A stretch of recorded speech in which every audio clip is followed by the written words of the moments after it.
বাঞ্ছা কল্পতরুভ্যশ্চ কৃপা সিন্ধুভ্যেব চ পতিতানাং পাবনেভ্যো বৈষ্ণবেভ্যো নমো নমঃ। পঞ্চতত্ত্বাত্মকং কৃষ্ণং ভক্তরূপ স্বরূপকং ভক্তাবতারং ভক্তাখ্যং নমামি ভক্তশক্তিকং।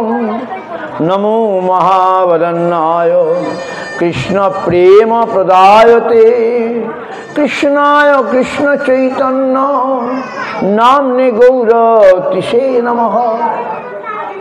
জয়তাং সুরতৌ পঙ্গুর্মমন্নমতির গতিমৎসর্বস্য পদাম্বুজৌ রাধা মদন মোহনৌ দিব্যবৃন্দারণ্য কল্পদ্রুমাদ শ্রীমদ্রত্নগার সিংহাসনস্থৌ শ্রীগন্ধর্বাসুর গোবিন্দ দেব পৃষ্ঠলিভি সেব্যমানো স্মরামি শ্রীমান রাসরসারম্ভী বংশীবট তটস্থিত কর্ষণ বেণু সনর গোপী গোপীনাথ শ্রীহস্তুন বৃন্দায় তুলসী দেব্যই প্রিয়াই কেশবস্য চ কৃষ্ণ ভক্তি প্রদে দেবী সত্যবত্যই নমো নমঃ। অথো নত্বা মন্ত্রগুরুন গুরুন ভাগবতার্থদান বেশান জগদ্গুরু নত্বা তত জয় মদিরয়েত। জয় সপরিকর শ্রী গুরু গৌরাঙ্গ গান্ধর্বাদ গোবিন্দ সুন্দর পাদ পদ্মনাং জয়স্তু। শ্রীকৃষ্ণ চৈতন্য প্রভু নিত্যানন্দ শ্রী অদ্বৈত গদাধর শিবাসাদি গৌর ভক্তবৃন্দ। হরে কৃষ্ণ কৃষ্ণ কৃষ্ণ হরে হরে হরে রাম রাম রাম হরে হরে। জয় রূপ সনাতন ভট্ট রঘুনাথ শ্রীজীব গোপাল ভট্ট দাস রঘুনাথ। এই ছয় গোসার করি চরণ বন্দন যাহা হইতে বিঘ্ন নাশ অভীষ্ট পূরণ।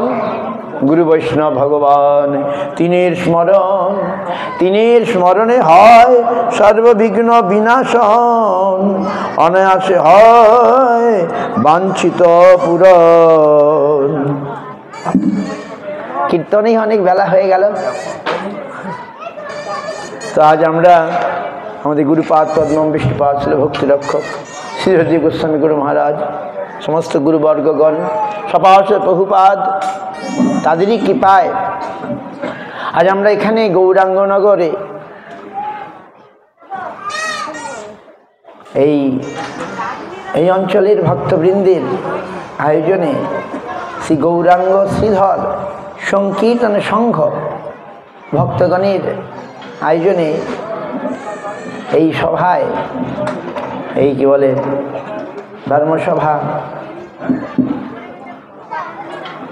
আমরা যোগদান করার সুযোগ পেয়েছি। তো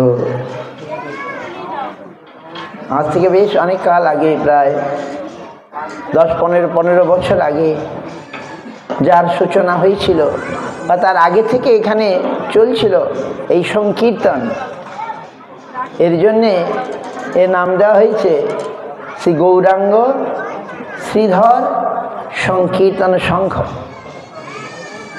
তো এই সংকীর্তন অনেক দিন ধরে এখানে শুরু হয়েছিল ছোট্ট করে হলেও এখানের ভক্তরা প্রতি একাদশী খুব সুন্দর করে পালন করেন।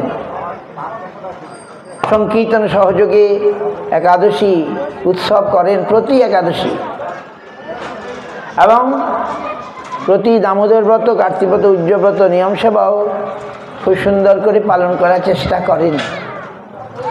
তো এই বছরও সেই দামোদর ব্রত উজ্জ্বব্রত নিয়ম সেবা সমাপন করে উৎসব করবেন যাতে ভগবান খুশি হন,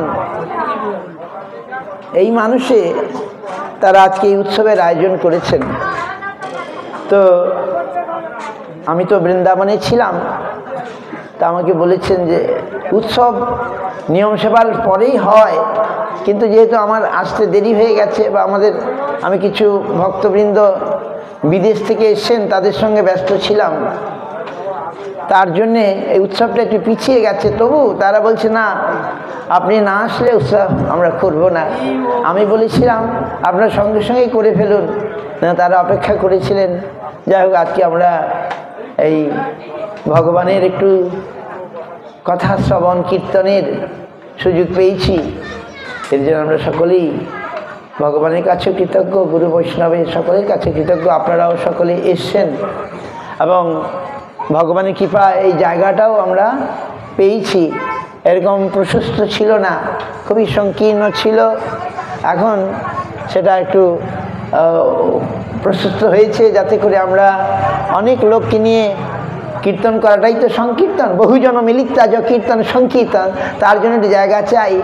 এই জায়গাটাও পাওয়া গেছে। এই জায়গাটা যারা দিয়েছেন আমাদের সংকীর্তন করার জন্যে এই সাময়িকভাবে, তাদের কাছে আমরা কৃতজ্ঞতা জানাই।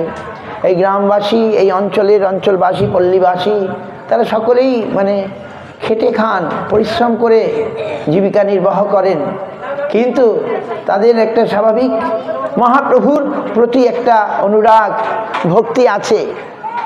তার জন্যে দেখুন ছোট ছোট করে এখন সেটা গড়ে উঠছে। এখানে আপনারা শুনেছেন ওদের মন্দিরও যাতে করে সুন্দর পার্মানেন্ট মন্দির। আগে অ্যাসবাস্টারের চালাতে মন্দির ছিল, এখন এটাও এই ক্রমে এই স্থানটি তারা উৎসর্গ করে দিয়েছেন, ভগবানের নামে দান করে দিয়েছেন। এখানে আমাদের কী বলে মাধব সুন্দর দাস অধিকারী প্রভু, আর এখানে আরও সমস্ত আমাদের কৃষ্ণদাস প্রভু, আরও সমস্ত ভক্তবৃন্দ মিলে তারা চেষ্টা করছেন এই মন্দিরটাকে সম্পন্ন করার, যাতে আমরা ভগবানকে, আমরা নাই কুড়ে ঘরে থাকি, ভগবানকে সুন্দর করে একটা স্থানে বসাবো। তো সেটার কাজও চলছে। তো আজকের দিনে আপনারা যে এসছেন এত অধিক সংখ্যায় আর এতখানি জায়গাও পাওয়া গেছে, সকলের কাছে আমার নিবেদন যে আপনারা সকলে মিলে এই যে স্থানটার একটু উন্নতি যাতে হয়। আমরা একজনের দ্বারা মন্দির করতে চাই না। আমাদের প্রভুপাদ বলেছিলেন যে আমি 1,00,000 জনের থেকে 1,00,000 টাকা চাই, মানে একজন লোক 1,00,000 টাকা দিক সেটা নয়, তখন 1,00,000 টাকা হলেই মন্দির হতো। বাগবাজার গৌড়ীয় মঠ নাম শুনেছেন, কিন্তু একজনাই বিশেষ দিয়েছেন, আরও অনেকে দিয়েছেন নাকি। তো আমরাও চাইছি কোনো সহৃদয় মানুষ, ভক্তি প্রাণ মানুষ তারা এগিয়ে আসুন। এই মন্দিরটা অনেকে এই অঞ্চলের অনেকেই সাহায্য করেছেন বলে এখনও প্রায় 2 তলা অবধি হয়ে গেছে।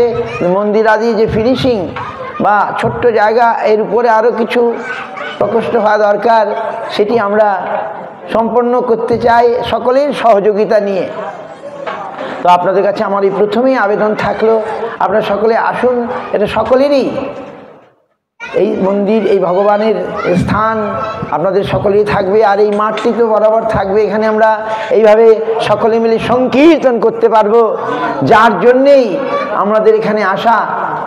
সংকীর্তনই কলিযুগের ধর্ম, সংকীর্তনে যজ্ঞে কলো কৃষ্ণ আরাধন, সেই তো সুমেধা পায় কৃষ্ণের চরণ। আজ দেখুন এই সংকীর্তন শুধু এই কেষ্টপুর, জগৎপুর বা গৌরাঙ্গ নগরী সীমাবদ্ধ নয়। আজ এই মহাপ্রভুর সংকীর্তন সারা বিশ্বে আজ ছড়িয়ে পড়েছে। দেখুন আমার পাশে বসে আছেন আমাদের গোবিন্দচরণ প্রভু, তিনি এসেছেন অস্ট্রেলিয়া থেকে, অস্ট্রেলিয়ার মেলবোর্ন। তিনি আমার সঙ্গে বৃন্দাবনে ছিলেন, তিনি আসবেন বলছিলেন। আমি বললাম আসুন, এখানে আজকে উৎসব হচ্ছে। তারপরে আমাদের কাছে আছেন শ্রীপাদ ভক্তি কী বলে অমৃত পরমার্থী মহারাজ, তিনি ছোটকাল থেকেই এই সঙ্গে যুক্ত। বিষ্ণুপাদ ভক্তি রক্ষক শ্রী হরি গোস্বামী মহারাজের চরণাশ্রিত। আরও অনেকেই আছেন, সকলে আসতে পারেন নাই। আমার সঙ্গে একজন বিশেষ অতিথি রূপে এসেছেন আমাদের মরিশাস থেকে আমাদের প্রভু এবং তার সহধর্মিনী, তারাও এই কৃষ্ণ ভক্তিতে অলরেডি সেখানেও মঠ মন্দির আছে মরিশাসে, তারা আরও বেশি এগিয়ে যাবার জন্যে এই নবদ্বীপ ধামে এসছেন। তো তারাও আজ এখানে এসছেন। এই হরিভক্তি, হরি সংকীর্তন আজ সারা বিশ্বময় পৌঁছে গেছে। আহা, আজ আমাদের কত আনন্দ! মহাপ্রভুর সংকীর্তন আজ বিশ্বময় ব্যক্ত হয়ে গেছে। তো সংকীর্তন করলে কি হবে?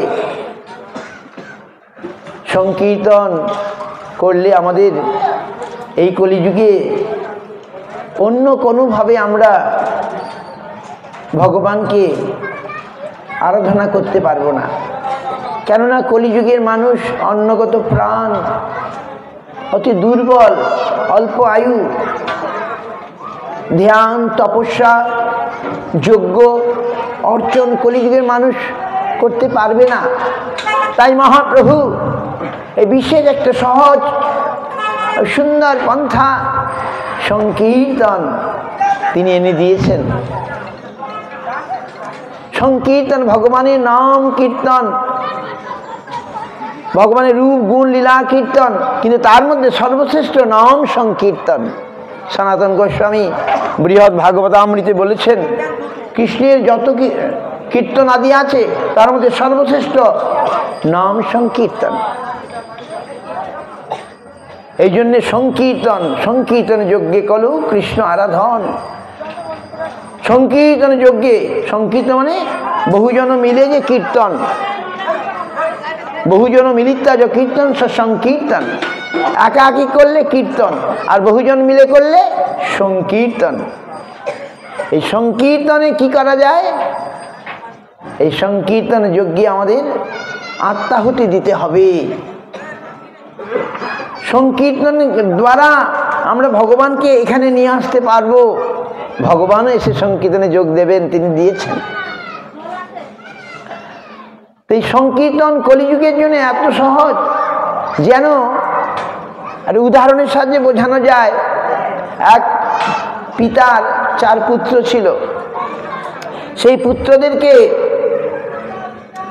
তিনি একসময় তার ধন সম্পদ ভাগ করে দিচ্ছেন। বড় পুত্রকে সেজ মেজ ছোটকে দিয়েছেন সমান সমান ভাগে দিয়ে, বলেন আমি দেখব তোমরা 1 বছর পরে এটাকে কত বাড়াতে পারো। 1 বছর পর আবার পিতা ডাকলেন, বড় পুত্র সে 4 গুণ বাড়িয়ে দিল, তৃতীয় পুত্র সে 3 গুণ বাড়িয়ে দিল, দ্বিতীয় পুত্র দ্বিগুণ বাড়িয়ে দিল, আর কনিষ্ঠ পুত্র সে কিছু বাড়াতে পারল না। তখন পিতা কি মনে করলেন যে এরা তো পারছে, কিন্তু এই শেষ পুত্রটা সে কিছুই পারছে না। তাকে তিনি একটা পরশমণি দিয়ে দিলেন, নে বেটা। পরশমণি দিয়ে কি হয়? লোহা সোনা করা যায়। তাহলে ছোট পুত্রকে তিনি পরশমণি দিয়ে দিলেন। আর পরশমণি মানে কত সোনা সে তৈরি করতে পারবে, সে তো কিছুই করতে পারছিল না। তাকে ধন দিয়েছেন, অন্যরা করে ফেলল, তাই তিনি পরশমণি দিয়েছিলেন। তেমনি এই 4 যুগে আমরা কলিযুগ, আমরা যেন ছোট পুত্রের মতো ভগবান আমাদেরকে পরশমণি দিয়ে দিলেন। কি? হরিনাম সংকীর্তন। হরিনাম সংকীর্তন গৌরমানন্দে সংকীর্তন পিতা। বৃন্দাবন ঠাকুর লিখেছেন, আজান লম্বিত ভুজ কনকাবদাত সংকীর্তনৈক পিতর কমলায় তাক্ষ। আজান লম্বিত ভুজ কনকাবদাত সংকীর্তনৈক পিতর কমলায় তাক্ষ। বিশ্বম্ভর দ্বিজবর যুগধর্ম পাল বন্দে জগৎ প্রিয় করো করুণাবতার। বন্দে জগৎ প্রিয় করো করুণা। গৌরনিত্যানন্দ হচ্ছে সংকীর্তনের পিতা।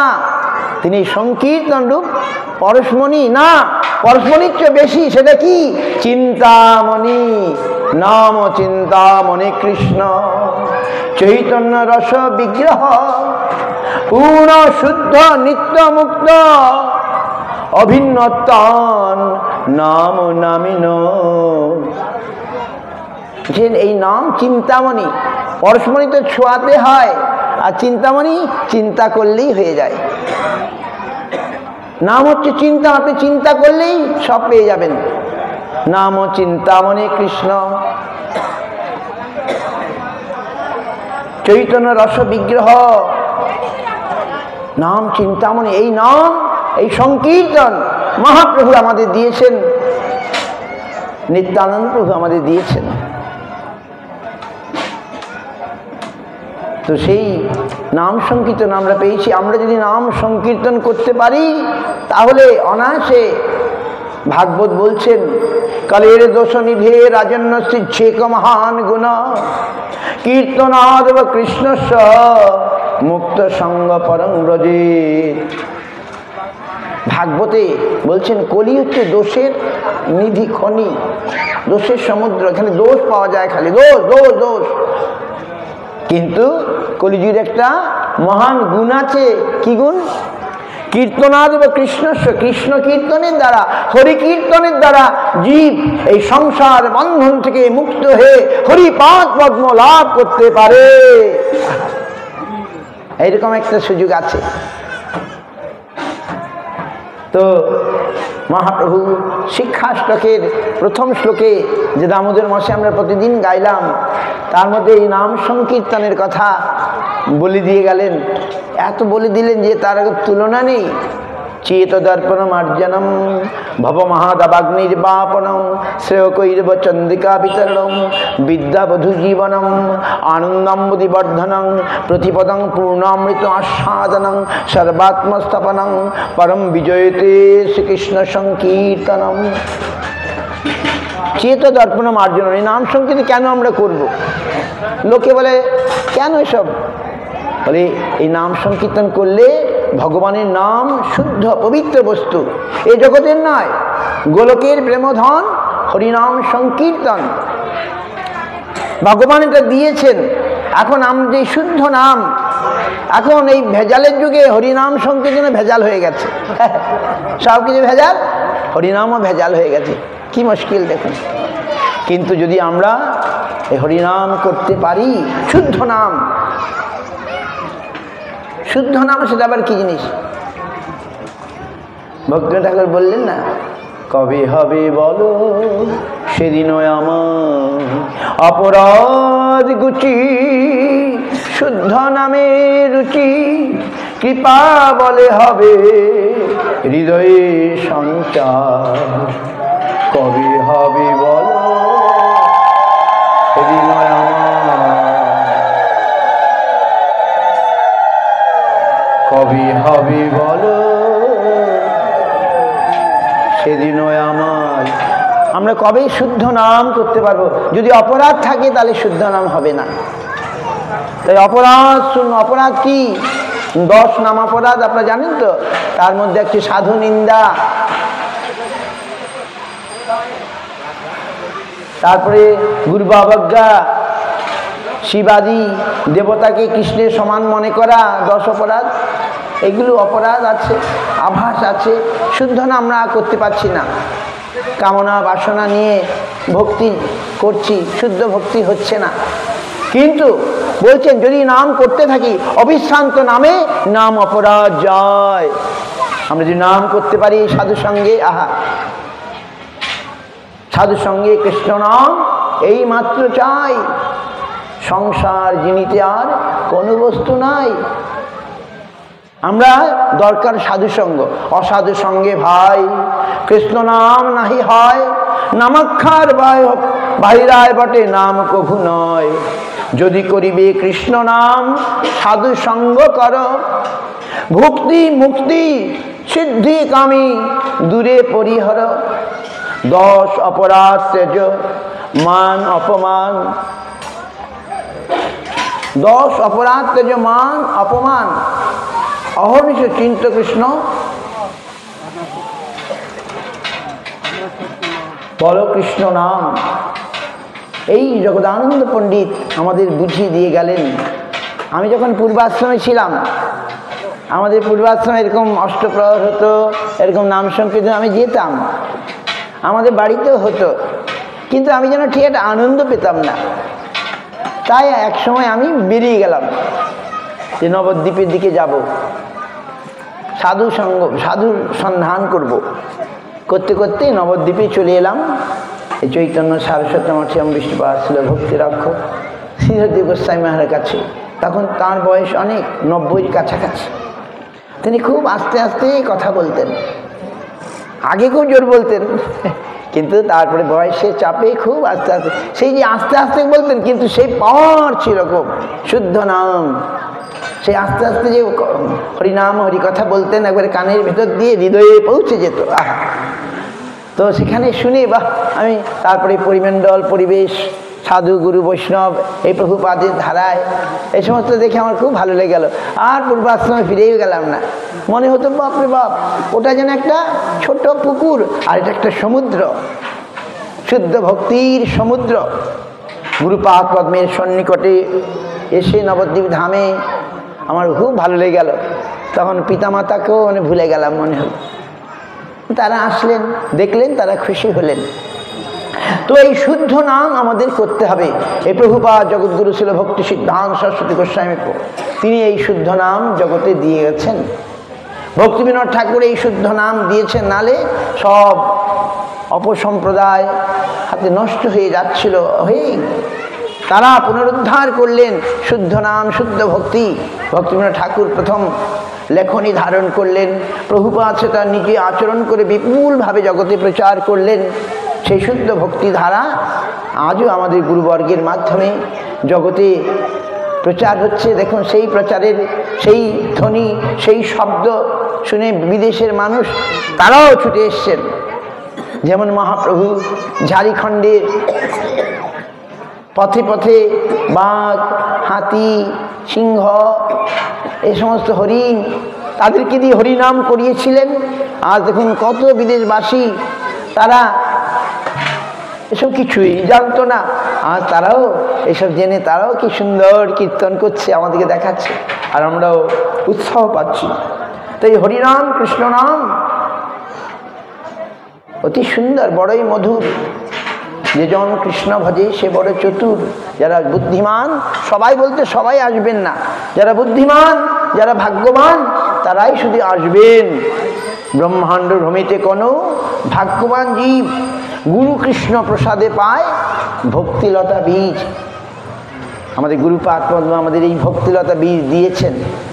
আমরা যদি এটাকে যত্ন করি, মালি হইয়া করে সেই বীজ আরোপণ, শ্রবণ কীর্তন জলে করে সেচন, উপজিয়া বারেলতা ব্রহ্মাণ্ড ভেদি যায়, বিরজা ব্রহ্মলোক ভেদি পরব্রহ্ম পায়।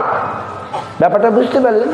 গুরু আমাদের যখন শুদ্ধ ভাগ্যের, সৌভাগ্যের উদয় হয়, তখন আমরা গুরু বৈষ্ণবের প্রতি শ্রদ্ধা হয়, এবং আমরা গুরু বৈষ্ণবের কাছে যাই, ভগবানই নিয়ে যান। আমরা ভগবানকে ডাকি আকুলভাবে, হে প্রভু, আমি তো জানি না কোথায় আমি যাব, কোথায় গেলে আমার ভালো হবে, তুমিই বলে দাও। তখন ভগবান আমাদের কাছে গুরুপাদ পদ্মে পাঠিয়ে দেন। আর গুরুপাদ পদ্ম আমাদের কানে কি মন্ত্র দিয়ে দেন? সেই মন্ত্র, সেই বলছে বীজ মন্ত্র। তখন সেই বীজ মন্ত্র তিনি দিয়ে দিলেন, মানে যেন জমিতে আরোপণ করলো বীজ। এবার কি করতে হবে? জলসেচন করতে হবে। জলসেচন কি? শ্রবণ কীর্তন। গুরুদেব মন্ত্র দিয়ে দিলেন, আমি জপ করি, শ্রবণ কীর্তন করি। তাতে কি হয়? উপজিয়া বাড়ে লতা, বীজটা অঙ্কুরিত হয়ে লতা হয়ে বাড়তে থাকবে, বাড়তে থাকবে। তারপরে বিরজা ব্রহ্মলোক ভেদি পরব্রহ্ম পায়। এই ভক্ত, আমি মালি, আমি এখানে জলসেচন করছি, শ্রবণ কীর্তন করে গুরুদেব যে দিয়েছেন সেটার যত্ন নিচ্ছি, বেড়া দিয়ে সুন্দর করে। তা লতা বাড়ছে বাড়ছে, ভক্তিলতা বাড়তে বাড়তে বাড়তে বাড়তে কোথায় যাবে?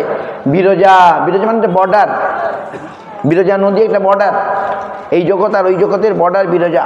বিরজা, তারপরে ব্রহ্মলোক, তারপরে পরব্রহ্ম বৈকুণ্ঠ নারায়ণ লোক, তারপরে তবে যে তদুপরি গোলক বৃন্দাবন। ভক্তিলতা বাড়তে বাড়তে যাবে গোলক বৃন্দাবনে। আমি মালি এখানে আছি, আমি যত্ন করে জল সেচন করছি, শ্রবণ কীর্তন করছি, ভক্তিলতা আমার বেড়ে লতা হয়ে চলে যাচ্ছে। যেতে যেতে কৃষ্ণচরণ কল্প বৃক্ষে করে আরোহণ।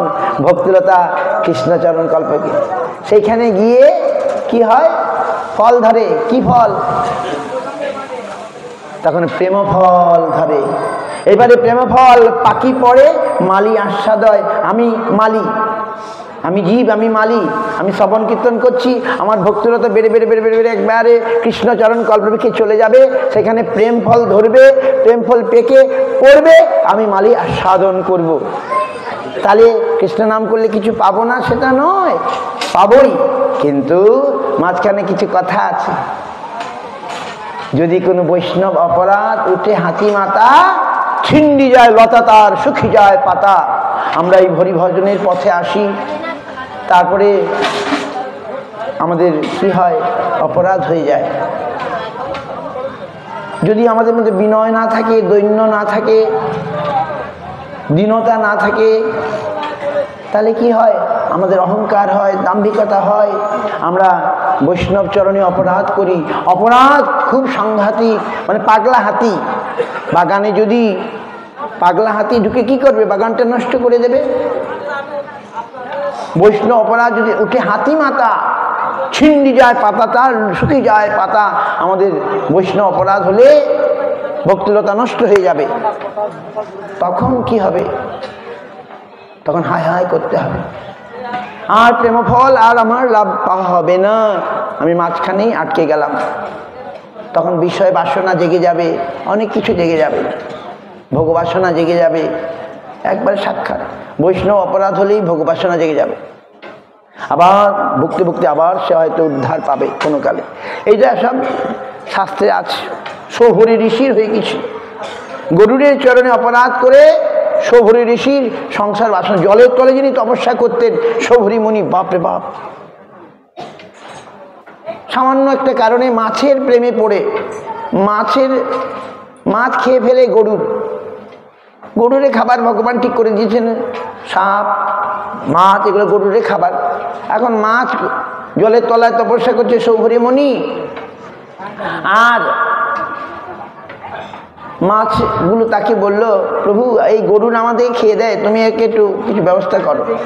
তিনি গরুর যে ভগবানের ভক্ত, তিনি জেনেও জানলেন না।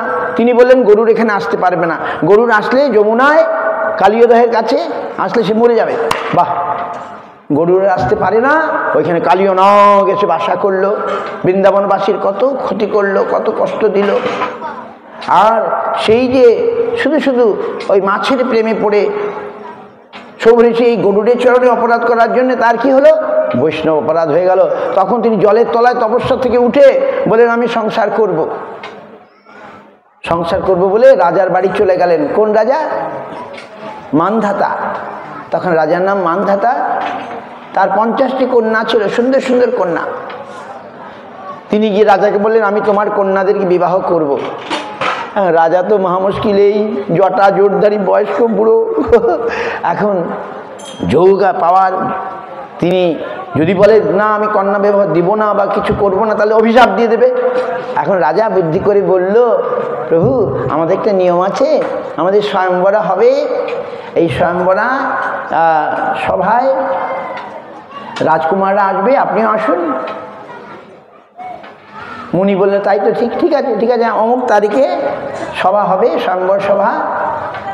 এখন সৌভরি ঋষি ভাবলেন আমি যদি এইভাবে আসি, আমি তো বৃদ্ধ হয়ে আছি, জটা জুট।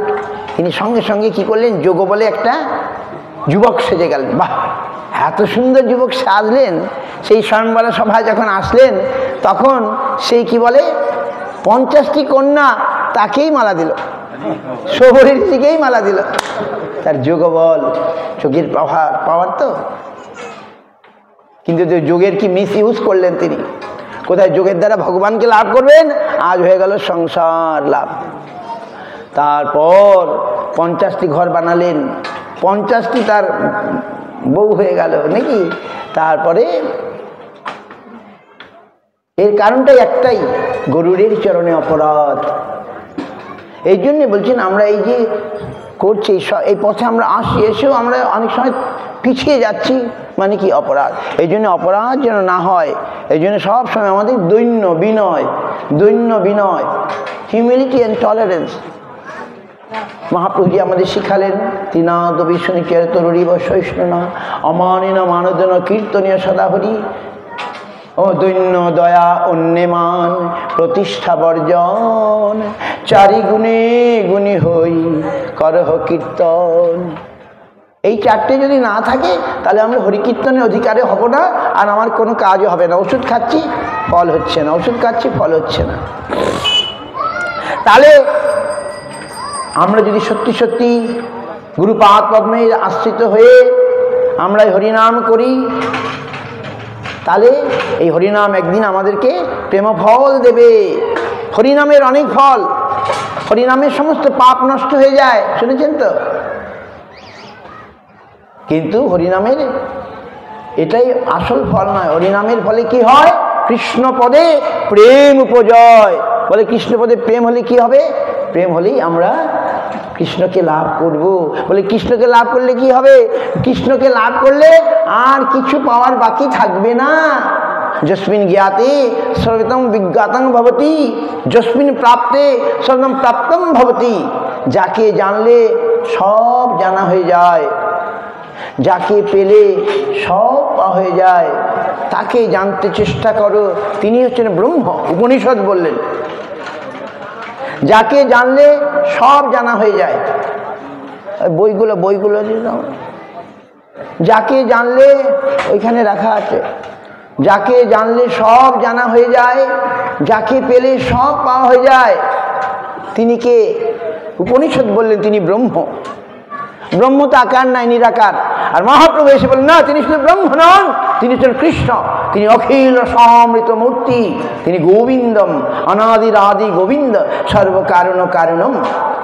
কৃষ্ণই আজ মহাপ্রভু রূপে, গৌরাঙ্গ রূপে এসে আমাদেরকে জানালেন। আমরা যদি কৃষ্ণকে পাই, আমাদের সব পাওয়া হয়ে যাবে। আর তাকে যদি জানি, আমার সব জানা হয়ে যাবে। এটা গল্প নয়।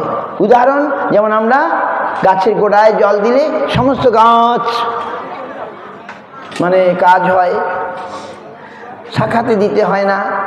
তেমনি পেটে যদি খাবার দেওয়া হয়, সমস্ত অঙ্গ প্রত্যঙ্গ বল হয়ে যায়, শরীরটা সুন্দর হয়ে যায়। তেমনি কৃষ্ণ ভক্তি করলে সর্বকর্মকৃত হয়।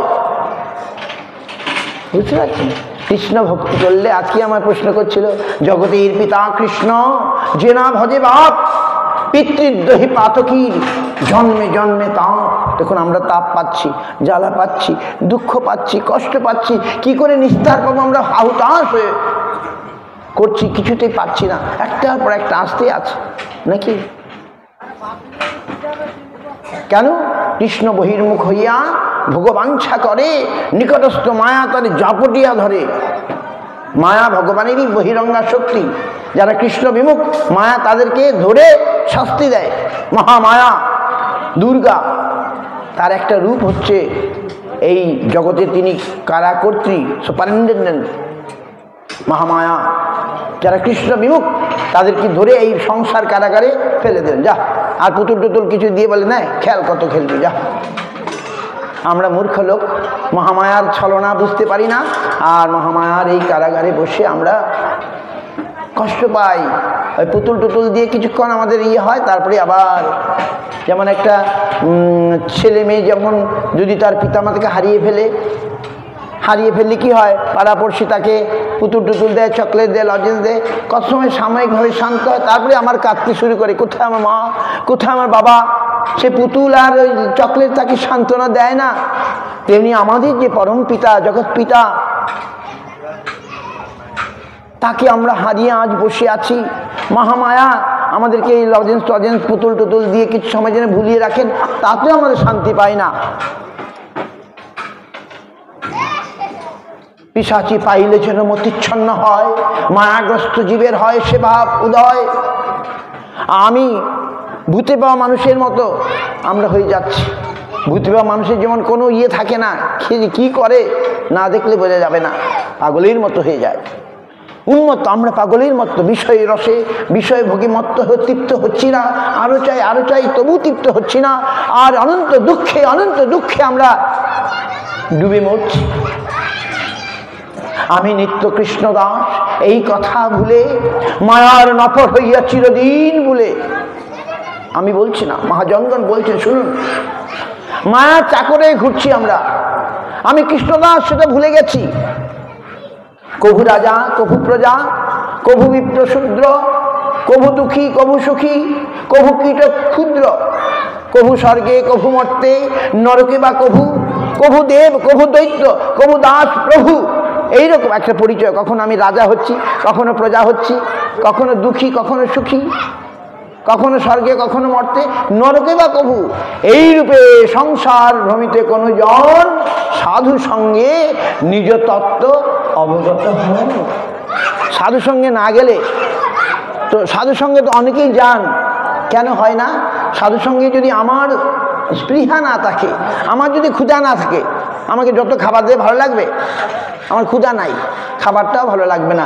সাধু সঙ্গের জন্য একটা স্পৃহা যদি আমাদের না জাগে, তাহলে সাধু সঙ্গে গিয়েও কিছু হবে না।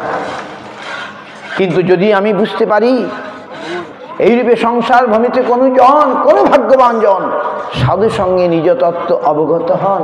নিজ তত্ত্ব মানে কি? আমি কৃষ্ণ দাস, এখন আমি কৃষ্ণ ভুলে গিয়ে আমি এই মায়ার সংসারে হাবুডুবু খাচ্ছি, দুঃখ কষ্ট জ্বালা যন্ত্রণার বন্ধনে আমরা কষ্ট পাচ্ছি। আমি নিত্যকে এই কথা বলে মায়ার নফর হইয়া, মায়ার চাকর হয়ে আমি ঘুরে বেড়াচ্ছি। নিজ তত্ত্ব জানি আর সংসার না চায়, যখন সে বুঝতে পারে আমি কৃষ্ণ দাস, তখন মায়ার সংসার আর চায় না। বলে তাহলে আমরা সব সংসার ছেড়ে দিয়ে চলে যাব, ঘর বাড়ি স্ত্রী পুত্র পরিবার? বলি না, আগে তোমাকে বুঝতে হবে নিজের তত্ত্বটা। তুমি যদি বোঝো তুমি কৃষ্ণ দাস, তবে তাহলে কৃষ্ণের সংসার করবে। যারা দেখুন 99% তারা কৃষ্ণ সংসার করছে না, মায়ার সংসার করছে। 1% তারা কৃষ্ণ সংসার করছে। আমি কৃষ্ণ দাস, আমি যা করব কৃষ্ণের জন্যে করব, আমি সংসার করব কৃষ্ণের জন্যে, আমি ব্যবসা করব কৃষ্ণের জন্যে, আমি চাকরি করব কৃষ্ণের জন্যে, যা কিছু কৃষ্ণের জন্যে, তাহলে সেটা হবে কৃষ্ণের সংসার। আর আমি ভোগ করব, আমি খাবো, আমি পরব, বাস, এটা হচ্ছে মায়ার সংসার। না, আমি ঘর তৈরি করব কৃষ্ণের জন্য, কৃষ্ণকে বসাবো ঘরের মাঝখানে, আমি তার জন্যে কাজ করব, কৃষ্ণের ভোগ দিয়ে প্রসাদ পাবো, এটা হবে কৃষ্ণের সংসার। আমি সন্তান চাইবো কৃষ্ণের জন্যে, না আমার ভোগের জন্যে, আমার ইন্দ্রতৃপ্তির জন্যে, সেটা হবে মায়ার সংসার। না, আমি কৃষ্ণের জন্যে সন্তান নিয়ে আসবো, কৃষ্ণের সেবক নিয়ে আসবো, এটা হবে কৃষ্ণ সংসার। বুঝতে পারছেন? এই দুটি ভালো করে বুঝতে হবে। যদি আমরা কৃষ্ণের সংসার করি তাহলে আমরা উদ্ধার পাবো, আর যদি মায়ার সংসার করি আমি ডুবে যাব। তাই নিত্যানন্দ বললেন, কৃষ্ণের সংসার করো ছাড়ি অনাচার। অনাচার ছেড়ে আমাদের কৃষ্ণ সংসার করতে হবে। তো এই সংসারটাই তখন সুন্দর হয়ে যাবে। এই সংসার এখন দুঃখময়, অশাশ্বতম, দুঃখালয়ম, কিন্তু যখন এটা কৃষ্ণের কৃপা লাভ করব আমি, তখন সংসারটা সুখময় হয়ে যাবে। বুঝতে পারছেন? তাই আমাদেরকে কৃষ্ণের সংসার করতে হবে। এটাই মহাপ্রভু বললেন না, গৃহে থাকো বনে থাকো সদা হরি বলে ডাকো, সুখে দুঃখে ভুলো না কো বদনে হরি নাম করো রে। গৃহে বা বনেতে থাকে গৌরাঙ্গ বলে ডাকে, নরোত্তম মাগে তার সঙ্গ। নরোত্তম দাস ঠাকুর বললেন, যদি গৃহে থাকে বা বনে থাকে, যদি গৌরাঙ্গ ভজনা করে, যদি গৌরাঙ্গ ভক্তি করে, আমি তার সঙ্গ চাই নাকি? সেই এটি গৌরাঙ্গ নগর। এই নাম শুনে আমি এখানে এসেছিলাম, তারপরে দেখি এখানে অনেক গৌর ভক্ত আছেন। বুঝতে পারছেন? সেই থেকে আমি আসতে শুরু করি। নামটাও কম নয়, এই জন্যে আমাদের নামটা, এই যে আমাদের গুরুদেব ভগবানের নাম দিয়ে আমাদের নাম করেন, আমাদের ছেলেমেয়ের নাম ভগবানের নাম দিয়ে করি। অজামিল নারায়ণ নাম দেখে দেখুন মুক্তি পেয়ে গেল, উদ্ধার পেয়ে গেল। এই গৌরাঙ্গ নাম শুনে আমি এখানে এসেছি। আমি ভাবতাম কবে আমি গৌরাঙ্গনগর যাব। আমি থাকতাম এই দমদম পার্কে অনেককাল, 25 বছর ছিলাম। তারপর এখানে লোকেরা যেত কাজ করতে, বিল্ডিংয়ের কাজ করতে যেত।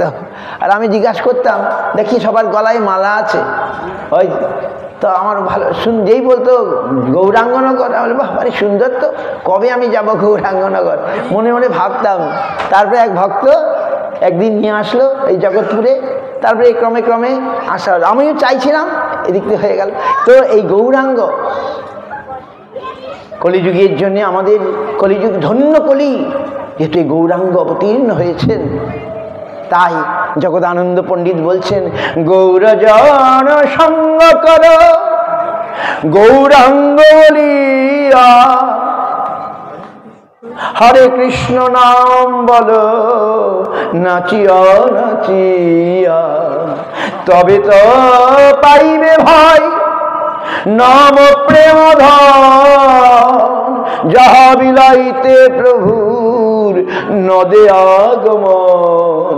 নাম প্রেম ধন যা বিতরণের জন্য মহাপ্রভু এসেছিলেন এবং তিনি দিয়েছেন, আজ আমরা দেখতে পাচ্ছি দেশ বিদেশের লোক তারা এসে হরিনামে মেতে উঠেছে নাকি। তো এইরূপে যদি সাধু সঙ্গে আমরা যাই, নিজ তত্ত্ব জানি, নিজ তত্ত্ব জানি আর সংসার না চায়, কেন বা ভজিনু মায়া করে হায় হায়, কেঁদে বলে হে কৃষ্ণ আমি তব দাস, তোমার চরণ ছাড়ি হইল সর্বনাশ। যে জীব বুঝতে পারে তখন সে এগিয়ে আসে, কৃষ্ণের দিকে এগিয়ে আসে। তখন কৃষ্ণ তার আকুল ক্রন্দনে, তখন কৃষ্ণ তাকে কৃপা করেন। কৃষ্ণ তখন কেঁদে বলে আমি কৃষ্ণ আমি তব দাস, তোমার চরণ ছাড়ি হইল সর্বনাশ। যদি সত্যি সত্যি কেউ বুঝতে পারে তাহলে তাকে আর মায়ার সংসারে থাকতে হবে না, সে এই সংসারটাই তখন ভগবানের সংসার হয়ে যাবে, খালি বুঝতে হবে। কৃষ্ণকে যদি আকুল ভাবে সে ডাকে, তখন কৃষ্ণ তারে দেন নিজ চিৎশক্তির বল, মায়া আকর্ষণ ছাড়ে হইয়া দুর্বল। তখন কৃষ্ণ তাকে চিৎশক্তি, একটা হচ্ছে মায়া শক্তি, একটা হচ্ছে চিৎশক্তি যোগমায়া শক্তি, সেই যোগমায়া শক্তি তাকে দিয়ে দেন, সেই অন্তরঙ্গা শক্তি তাকে দিয়ে দেন। মায়া শক্তি তখন পালিয়ে যায়। যখনই আমরা কৃষ্ণকে আমাদের হৃদয়ে নিয়ে আসবো, আমাদের জীবনে নিয়ে আসবো, কৃষ্ণ সূর্য সম মায়ান্ধকার, যাহা কৃষ্ণ তাহা নাহি মায়ার অধিকার। কৃষ্ণকে নিয়ে আসুন, বাস মায়া তখন পালিয়ে যাবে, মায়া অন্ধকার। আর যত সময় মায়া অন্ধকার তখনই দুঃখ কষ্ট জ্বালা যন্ত্রণা সমস্ত। আর এই কৃষ্ণের সংসার বলে কোথায়, আমরা তো কৃষ্ণ ভক্তি করছি তবু দুঃখ তো আমাদের ছাড়ছে না, বলে পূর্ব কর্মের ফল যাবে কোথায়। কিন্তু যদি কৃষ্ণকে ধরা যায়, সেই দুঃখ আমাদেরকে নাজেহাল করতে পারবে না, আমাদেরকে কৃষ্ণকে ভুলিয়ে দিতে পারবে না। যেমন উদাহরণ পঞ্চপাণ্ডব, যেমন উদাহরণ ভক্ত প্রহ্লাদ, তাদের কাছে দুঃখ এসেছিল কি না? তাদের কিছু করতে পেরেছে? পারেনি। তারা কৃষ্ণকে ধরে রেখেছে, বাস। তাদের চেয়ে দুর্যোধনের বল হয়তো বেশি ছিল নাকি, তার সৈন্য সামন্ত ভীষ্ম, দ্রোণাচার্য, বড় বড় রথী মহারাথী ছিল, আর অর্জুনের দলে ছিল কৃষ্ণ। দেখুন জয় কার হলো? অর্জুনের জয় হলো, পঞ্চপাণ্ডবের জয় হলো। আমরা এই সংসারে পড়ে যদি একবার কৃষ্ণকে ধরতে পারি, তখন কৃষ্ণ আমাদেরই জয় হবে। যত্র যোগেশ্বর কৃষ্ণ যত্র পার্থ ধনুর্ধর তত্র শ্রী বিজয়, নীতি সমস্ত কিছু সেখানেই। সুতরাং আমাদের কৃষ্ণকে নিয়ে বাঁচতে হবে, এটি হচ্ছে মূল কথা। তো কৃষ্ণকে নিয়ে কি করে বাঁচবো? কৃষ্ণ নাম স্মরণ, শ্রবণ, কীর্তন, এটা করলে কৃষ্ণকে ভুলবো না নাকি, নালে ভুলে যাব। একটা কিছু নিয়ে থাকতে হবে তো, এই কৃষ্ণ নাম, কৃষ্ণ নামে আনন্দ আছে, এটাই সত্য। আমি তো অনেক কিছু বলছি, এই প্রভুরা ভাবছিলাম এনারাও কিছু বলবেন। আমি একটা গল্প বলেই শেষ করছি, যে আমরা আমাদের অবস্থাটা কি। এখন একটা বুড়িমা, তার একটা পোষা কুকুর ছিল। কুকুরটা, বুড়িমা ভিক্ষা টিকা করে কোনো প্রকারে চলে, ও নিজেও পেট পুড়ে খেতে পায় না, আর কুকুরটা কি দেবে, সে একটু সেটু দেয়, কিন্তু কুকুরটার পেট ভরে না। তা একদিন বুড়িমা ভিক্ষা টিক্ষা করে এসে রান্না করে, ওই মাটির হাঁড়িতে রান্না করে, অন্য রান্না করেছে, আর ওই ঘাটে গেছে একটু বাসন টাসন মাজতে, কিন্তু রান্নাঘরের দরজাটা দিতে ভুলে গেছে। অমনি করে কুকুরটা কি করলো, সেই রান্নাঘরে ঢুকে গেল। ঢুকে গিয়ে দেখ, বাপরে বাপ, আজকে পেট পুরে খেতে পারবো, হাড়ির মধ্যে অন্ন আছে তো, আর বুড়িমা তো ঘাটে আছে, এইবারে আমি পেট পুরে খাবো। কিন্তু মুখটা ঢুকিয়ে দিয়েছে, বুড়িমা যেটুকু রান্না করেছে হাড়ির তলায় পড়ে আছে, সে কিছুতেই নাগাল পাচ্ছে না। তখন ভাবছে জিহ্বাটা তো আছে, জিহ্বাটা দিয়ে যে করে হোক আমি ওই অন্নটা খাবো। জিহ্বাটাও বাড়িয়ে দিও, নাগাল পাচ্ছে না। আর এমন সময় বুড়িমা পিছন থেকে এসে দেখে ছা আমার সর্বনাশ করে দিল, আমার হাত খাওয়া দাওয়া নষ্ট করে দিল। সে একটা কাঠের বাটাম নিয়ে কুকুরের পিঠে দুম মার মার মার করে কুকুরকে যেই মারছে, কুকুরটা বলে বাঁচাও বাঁচাও বলে চিৎকার করছে, কিন্তু বাঁচাতে কে বাঁচাবে? তার মুখে তো হাড়িটা, সে দৌড়িয়ে পালাতে চোখে দেখতে পাচ্ছে না, সে তবু পালাচ্ছে, বাঁচাও বাঁচাও বলে ডাকছে। তখন একটা আমাদের গৌরী মঠের সাধু সেই পথে যাচ্ছিল, সে দেখো হা কুকুরটার বড় কষ্ট, সে একটা ইটের টুকরা নিয়ে সেই হাড়িটার মধ্যে দিল ছুঁড়ে, হাড়িটা ভেঙে গেল, কুকুরটা প্রাণে বেঁচে ওই প্রাণ পড়ে ছুটে দৌড়, বাঁচলাম বাবা বাঁচলাম। তার মানে আমরা এই সংসারের মোহরূপ হাড়িতে মাথাটা ঢুকিয়ে দিয়েছি, যদি একটু সুখ পাই নাকি? সংসাররূপ হাড়িতে, মোহরূপ হাড়িতে, মিথ্যা হাড়িতে মুখটা ঢুকিয়ে দিয়ে ভোগ করব, ভোগ করে করে যদি আমি সুখ পাই, কিন্তু না, পরিপূর্ণ ভোগের সন্ধান পাচ্ছি না। তবু চেষ্টা করছি যদি একটু তৃপ্তি তো পাই, একটু তৃপ্তি পাই। আমরা ভোগ করার জন্যে অক্লান্ত পরিশ্রম করছি, কিন্তু সেরকম তৃপ্তি হচ্ছে না, তবু চেষ্টা করছি। এবারে পালাবার পাত নাই, চোখটা ঢাকা। হাড়িটা যেমন, সে পালিয়ে যাবে কোথায় দেখতে পাচ্ছে না তো, সংসার মোহরূপ হাড়ি, সে এখন এদিকেও যেতে পারছে না ওদিকেও যেতে পারছে না, মহা বিপদ, হাহাকার করছে। তখন যদি কোনো শুদ্ধ ভক্তের সঙ্গে তার দেখা হয়, শুদ্ধ ভক্ত তখন তার জ্ঞান রূপ ঢিল ছড়ে ওই মোহরূপ হাড়িকে ভেঙে দিলে, সে তখন বাঁচলাম বলে হয়তো ভগবানের পাদ পদ্মে পৌঁছে যায়। এইরকম আমাদের যখন সৌভাগ্যের উদয় হয়, সুসময় হয়, তখন আমাদের সদ্গুরু বৈষ্ণবের সঙ্গে দেখা হয়ে যায়। এবং যদি আমরা সত্যি সত্যি তাদেরকে আশ্রয় করি, তাদেরকে বরণ করি, তাহলে তাদের কথা, তাদের উপদেশ আমাদের এই মোহ মায়া জালকে কেটে খান খান করে দেবে। আমরা পরম আনন্দে ভগবানের পাদ পদ্মে ফিরে যেতে পারবো। পারছি, পেরেছেন, অনেকে পেরেছেন, আমি হয়তো পারছি না, কিন্তু সত্যি সত্যি যদি আমি চেষ্টা করি আমিও পারবো। এইরকম তো এর জন্যে আমাদের সকলকে এগিয়ে আসতে হবে। সাধন বিনা সাধ্য বস্তু কভু না মিলায়। এই যে উৎসব মানে কি? আমরা ভগবানের সন্তোষের জন্যে আমরা 1 মাস ধরে যে ব্রত আদি করলাম, আমাদের কজনকে নিয়ে আজকে আমরা দেখুন আরও হাজার হাজার লোক নিয়ে আজ আমরা আরও উৎসব করে প্রসাদ বিতরণ করব, ভগবানের সংকীর্তন আরও অনেক সংখ্যক লোক নিয়ে করব। কেন? একটাই উদ্দেশ্য, ভগবান প্রসন্ন হন, ভগবান খুশি হন। আমি একা একা ভোগ দিয়ে খেলে ভগবান অত প্রসন্ন হবে না। আমি যদি আরো 5 জনের চিন্তা করি, আমি আরো 1000 জনের চিন্তা করি, ভগবান খুশি হবেন কি না? সেই মানুষে, সেই উদ্দেশ্যে এই উৎসবের আয়োজন, আর কিছু না, একমাত্র ভগবানের প্রসন্ন হয়। আমাদের এখানে প্রভুরা আমাকে বারবার বলছেন আপনি সব ভক্তদের নিয়ে আসুন, বিদেশ থেকে আসে তাদের নিয়ে আসুন, আমরা এই উৎসব করতে চাই। এবং আপনারাও এসছেন। আজকে এই স্থান ধন্য হয়ে গেল, এই মাঠ আজ ধন্য হয়ে গেল, যেখানে শুদ্ধ ভক্তগণের আগমন হয়েছে, শুদ্ধ হরিকথা কীর্তন হচ্ছে। এই কীর্তন এই পরিমণ্ডলকে পবিত্র করে দেবে, এই বাতাবরণকে পবিত্র করে দেবে একমাত্র শুদ্ধ হরি কীর্তন, হরিনাম। আর শুদ্ধ ভক্তের আগমন এই ধুলাটাকে পবিত্র করে দেবে, মাটিটাকে পবিত্র করে দেবে। তো সুতরাং সেই জিনিসই আমাদের কাম্য। আমরা আশা করছি ভবিষ্যতে আরো সুন্দরভাবে এই স্থান গড়ে উঠবে। আমরা আরো বেশি করে হরি সংকীর্তন করতে পারবো, হরি ভক্তগণের সঙ্গ করতে পারবো, সাধু সঙ্গে কৃষ্ণ নাম। এই মাত্র চাই, সংসার জিনিতে আর কোনো বস্তু নাই। দেখুন, আমি যদি আমার গুরুপাদ পদ্মে না আসতাম, তাহলে আজ এখানে বসে এসব কথা বলতে পারতাম না। গুরুপাদ পদ্মে কৃপাতে, গুরুপাদ দর্শনে, গুরুপাদ পদ্মের সঙ্গ প্রভাবে আমাকেও একটু পরিবর্তন করেছে। তাহলে তো আমি সংসারে আর 5 জনের মতো এই অর্থ রোজগার করে জীবন ধারণ করেই কাটিয়ে দিতে পারতাম না। সেটাই জীবন নয়।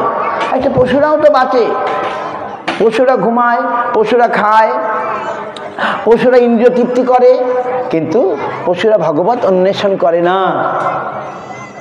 আমরা দুর্লভ মনুষ্য জন্ম পেয়েছি, মনুষ্য দেহ পেয়েছি। এই দেহটা ভগবত ভজনের দ্বারা ভগবানের ধামে ফিরে যাবার জন্যে, যেখান থেকে আমরা এসি স্বরূপে সবার হয় গোলকেতে স্থিতি। এই দেহরূপ কি বলে? নৌকা। এই দেহটা হচ্ছে নৌকা, খুব সুন্দর রূপে গঠিত।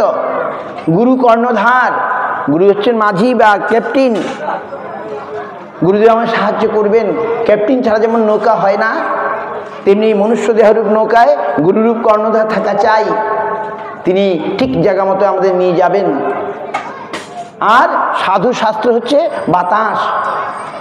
যেমন নৌকাটা বাতাসে চলে, সেই সাধু শাস্ত্র সেই বাতাস, সেই অনুকূল বাতাস, সেই বাতাসে নৌকাটা চলবে কোথায়? ভগবানের দিকে। যদি কেউ তা না করে, সাধু শাস্ত্রের সাহায্য না নেয়, সদ্গুরুর সাহায্য না নেয়, তাহলে এই মনুষ্য জন্মটা, যেমন নৌকাটা যদি ক্যাপ্টেন না থাকে, ঝড়ে বাতাসে কোথায় নিয়ে চলে যাবে, নষ্ট হয়ে যাবে নাকি? আর মাঝি থাকলে ঠিক সে নিরাপদে নৌকাকে সামলাবে। তেমনি এই সুন্দর একটা নৌকা পেয়ে যে এই ভবসাগর উত্তীর্ণ হলো না, সে সে সুইসাইড করে, আত্মঘাতী, আত্মহত্যা করে। ভাগবতী কৃষ্ণ বলেছেন, কৃষ্ণ উদ্ধব মহারাজকে এই উপদেশ দিয়েছে। নিধম আদ্যম সুলভম সুদুর্লভম প্লবং সুকল্পম গুরু কর্ণধারম ময়া অনুকূলে নবস্ত ইরিতং কুমান ভবাব্দিং ন তদেশ আত্মহ।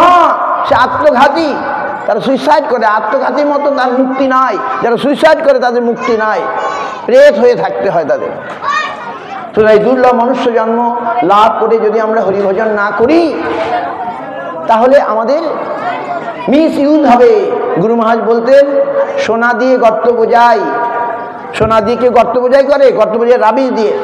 এই মনুষ্য দেহটা সোনার মতো খাঁটি, এটা ভগবানকে পাবার জন্যে। এটা দিয়ে যদি আমি সামান্য কিছু করি, তাহলে সোনার অপব্যবহার। সোনা দিয়ে যদি গর্ত বাজার, সোনার অপব্যবহার। মনুষ্য জন্ম জীবন দিয়ে যদি আমি সামান্য কাজ করি, তাহলে এই দেহের, এই জীবনের অপব্যবহার না। Back to god, back to home. ভগবানের কাছে ফিরে চলো, তোমার নিজের গৃহে ফিরে চলো। ব্যাক টু গড হেড, পরিপূর্ণ ভগবানের কাছে ফিরে চলো, স্বয়ং ভগবান কৃষ্ণের চরণে ফিরে চলো। সেটাই আমাদের নিত্যস্থান, স্বরূপে সবার হয় গোলকিত স্থিতি। আর এই যে চেষ্টা, এটাও সুখময়, আনন্দময়। আমরা ভগবানের কাছে যাব। ধরুন আজ আমি বৃন্দাবনে যাব। বৃন্দাবন খুব সুন্দর জায়গা, আমি এখনো পৌঁছাই নাই, কিন্তু আমি যে বৃন্দাবন যাব বলে ট্রেনে উঠে দেখি আনন্দ এসে গেল কিনা। আরও আমার সহযাত্রীর সঙ্গে আমি বৃন্দাবন যাব, বাহ কি আনন্দ, বৃন্দাবন যাব। আজ আমরাও গোলক বৃন্দাবনে যাব, কিন্তু এখনো পৌঁছাই নাই, রাস্তায় আছি। তবু যদি সত্যি সত্যি কিছু আমাদের সহযাত্রী পেয়ে যায়, তাহলে আমাদের পরম আনন্দ হবে, আহা আমি বৃন্দাবন যাচ্ছি। এই জগৎটাও তখন সুখময় হয়ে যাবে, আমাদের সাধনাও সুন্দর হয়ে যাবে, আনন্দময় হয়ে যাবে। কৃষ্ণ নামে যে আনন্দ সিন্ধু আস্বাদন, ব্রহ্মানন্দ তার আগে খাতুদক সম। কৃষ্ণ নামে আনন্দ সিন্ধু, আনন্দ সমুদ্র। আর অন্যান্য উপাসনা, যে ব্রহ্ম উপাসনা, বলছে গরুর খোরের চাপে যে গর্ত হয়, সেই গর্ত। মহাপ্রভু প্রকাশানন্দ সরস্বতীকে বলে দিলেন, তুমি কি করছো? ব্রহ্মানন্দ করছো। ও তো ওইখানে যে গরুর পায়ের খোরের চাপে যে গর্ত, সেই গর্ত। আর কৃষ্ণ নাম আনন্দ সিন্ধু আস্বাদন। আমি প্রথমেই বলছিলাম, কত কথা আপনারা সকলে এসছেন, আমাদের প্রভুরা কিছু বলবেন, আমি শেষ করব।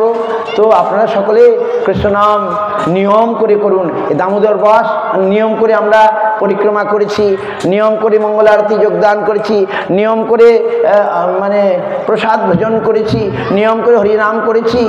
শুধু দামোদর মাস নয়, সারা জীবনেই করতে হবে, তাহলে ভগবান পাবেন। নাহলে ভগবান এত সস্তা নাকি? আমাদের পূর্বাশ্রমে আমরা শুধু কার্তিক মাসেই মঙ্গল আরতি করতাম, যখন মঠে আসি সারা বছরই মঙ্গল আরতি।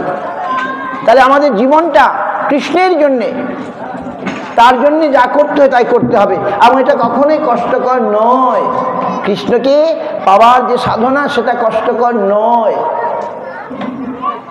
সেইটা আমাদের নিজেও করতে হবে, অপরকে করাতে হবে, তাহলে ভগবানকে আমরা সহজে প্রসন্ন করতে পারবো।